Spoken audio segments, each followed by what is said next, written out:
Су құбыры желілерінің тозу деңгейін төмендету үшін Су ресурстар маркетинг жауапкершілігі шектеулі серіктестігі инвестициялық бағдарлама аясында жүйелі жұмыстар жүргізуде. Өндірістік көшесінде су құбыры желісі жаңартылуда. Мұнда құбыр 40 жыл бұрын салынған. Сонымен қатар металл құбырының қызмет ету мерзімі 30 жыл. Жүйенің тозуы апаттық пайызын жоғарылауына және ауыз судың сапасына әсер етеді. Қайта құру жұмыстарын жүргізу Су ресурстар маркетинг жауапкершілігі шектеулі серіктестігінің күрделі құрылыс бөлімінің қатаң бақылауында.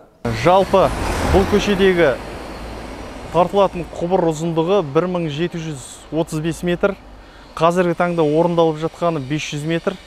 Барлық труба полиэтилен құбырлар төселуде.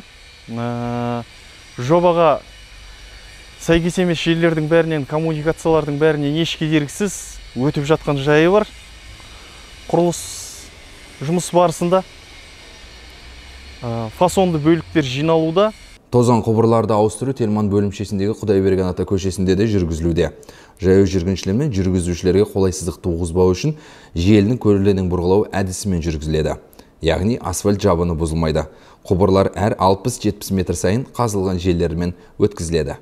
Жүріп жатыр. Қазіргі таңда 560 метр 160 труба, полиэтилендік труба қайта ауыстырылуда.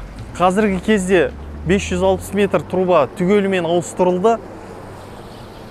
6 жерден құдықшалар қойылып, темір бетонды орнатылып, ішіндегі фасондық бөліктер орнатылып жатыр.